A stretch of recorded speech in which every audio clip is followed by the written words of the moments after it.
सरकार फिर से देरी करने के मूड में है।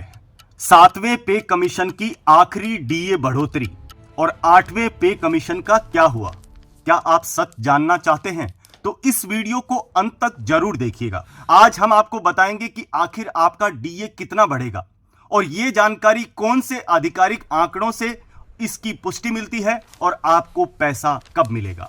लेकिन इससे पहले मैं एक कड़वी सच्चाई आपको बताना चाहता हूं। सरकार आज भी ना तो पेंशनर्स की सुन रही है ना कर्मचारियों की। 18 महीने का डीए रोक कर रखा गया है। हर बार डीए में बढ़ोतरी की देरी होती है, महीनों की देरी होती है और अब 8वें पे कमीशन को लेकर अभी तक कोई आधिकारिक नोटिफिकेशन या बयान नहीं आया है। ऐसा लगता है जैसे सरकार अब जानबूझकर पेंशनर्स और कर्मचारियों के भत्तों, सुविधाओं और अधिकारों को कम करने के रास्ते ढूंढ रही है। हर बार सवाल पूछने पर या तो चुप्पी मिलती है या चुनाव से ठीक पहले बयानबाजी।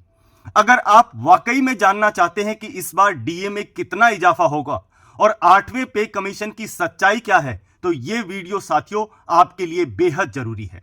जय हिंद साथियों, डीए क्या होता है और किस तरीके से बढ़ाया जाता है इस वीडियो में मैं आपको आसान भाषा में समझाऊंगा। तो चलिए दोस्तों, बिना किसी देरी के शुरू करते हैं। डीए यानी डियरनेस अलाउंस, महंगाई भत्ता, हर 6 महीने में सीपीआई आईडब्ल्यू के आधार पर तय किया जाता है। यह सीपीआई आईडब्ल्यू क्या है? यह एक तरीके का सर्वे किया जाता है इंडस्ट्रियल वर्कर के लिए और इसके बाद महंगाई का सरकारी इंडेक्स यानी एक नंबर जारी किया जाता है।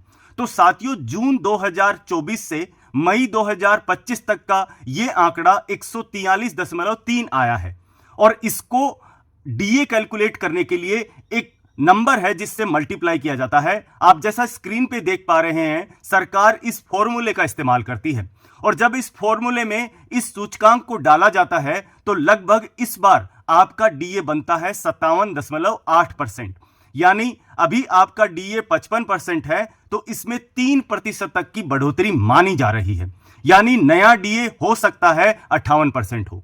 साथियों, अभी एक उदाहरण के तौर पर समझते हैं कि अगर आपकी बेसिक सैलरी 25,000 रुपए है और आपका डीए है अभी 55%, यानी आपको डीए के पैसे मिलते हैं 13,750 रुपए। अगर आपका डीए 3% बढ़ जाएगा यानी 58% हो जाएगा तो आपको डीए के पैसे मिलेंगे आपकी बेसिक के ऊपर 14,500 रुपए, यानी आपको 750 रुपए प्रति महीने का सीधा फायदा होगा। साथियों, 750 बोलने में छोटा लगता है, लेकिन जब हम सब्जी, किराया, स्कूल फीस, दवाई, इनके दाम देखते हैं रोज बढ़ रहे हैं तो ये 750 रुपए भी कहीं ना कहीं थोड़ी बहुत सपोर्ट देगा जीवन यापन करने में। साथियों, अभी सबसे बड़ा सवाल है कि ये पैसा मिलेगा कब। साथियों, जैसा आप देखते हो हर बार होता है, डीए लागू होता है जुलाई 2025 में, लेकिन उसका पैसा अक्टूबर या नवंबर के आसपास मिलता है, त्योहारों के समय। सरकार इसका फायदा उठाती है और बोलती है कि हम फेस्टिवल सीजन में आपको एक साथ एरियर के साथ डीए देंगे, जिसके लिए कर्मचारियों को बहुत दिन तक इंतजार करना पड़ता है। क्या ये सही में जरूरी है कि फेस्टिवल आने के समय ही इसको दिया जाए? जो ही लागू हुआ उसी महीने से इसको दे दीजिए। अब ये सवाल एक बहुत बड़ा सवाल है सभी कर्मचारियों और पेंशनर्स के मन में। 8वें पे कमीशन का क्या हुआ? सरकार ने 8वें पे कमीशन की घोषणा करी थी साथियों, आपको याद होगा 16 जनवरी 2025 को, वो भी दिल्ली चुनाव के ठीक पहले। लेकिन उसके बाद क्या हुआ? अभी तक न तो कोई ऑफिशियल नोटिफिकेशन आया है, कोई भी सदस्य की नियुक्ति नहीं हुई, टर्म ऑफ रेफरेंस जो बोले जाते हैं वो तय नहीं हुए। कई कर्मचारी यूनियनों ने वित्त मंत्रालय को चिट्ठी भेजी है इस संदर्भ में और संसद में भी सवाल पूछे गए हैं, लेकिन जवाब अभी तक भी कोई क्लियर कट जवाब नहीं आया है, सिर्फ गोलमोल जवाब दिए जाते हैं। साथियों, क्या सरकार वाकई में वेतन आयोग लाने को गंभीर है या फिर यह सिर्फ एक चुनावी हथकंडा है? साथियों, इतिहास क्या कहता है? छठे वेतन आयोग के समय डीए 125% पहुंच गया था, डीए बेसिक सैलरी से भी ज्यादा हो गया था। लेकिन इस बार 7वें पे कमीशन में 8वां पे कमीशन आने वाला है जैसा आपको बताया गया है, पर डीए की बढ़ोतरी बहुत धीमी है। अभी तक हम सिर्फ 58% पे पहुंचे हैं। साथियों, महंगाई 7वें आसमान पर है, लेकिन राहत सिर्फ कागजों पर मिलती है। तो साथियों, आज इस रिपोर्ट में आपने क्या जाना? डीए में 3% की बढ़ोतरी संभव है जुलाई 2025 में, लेकिन पैसा आपको अक्टूबर तक मिलने की उम्मीद है। 8वें पे कमीशन को लेकर सरकार की नीयत अभी तक भी सवालों के घेरों में है। यूनियंस चिट्ठी लिख रही हैं, संसद में सवाल उठ रहे हैं, लेकिन जवाब अभी तक भी नहीं दिया जा रहा। कर्मचारियों और पेंशनर की तकलीफें अब भी वही हैं, सिर्फ तारीखें और चुनाव बदलते हैं।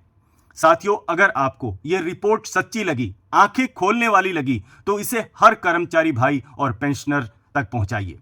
कमेंट करके जरूर बताइए कि क्या सरकार को अब जवाब देना चाहिए। क्या आपको 8वें पे कमीशन की देरी और बार बार के टाल मटोल से निराशा महसूस हो रही है? साथियों, मैं आपसे रिक्वेस्ट करूंगा कि चैनल को सब्सक्राइब जरूर करें, क्योंकि यहां आपको मिलेगी सच्चाई, वो भी सबसे पहले बिना किसी दिखावे के साथ। हम आपकी आवाज हैं और आप हमारी ताकत हैं। मिलते हैं एक ऐसे ही इंपॉर्टेंट और इंफॉर्मेटिव वीडियो में। तब तक के लिए जय हिंद, जय भारत, वंदे मातरम।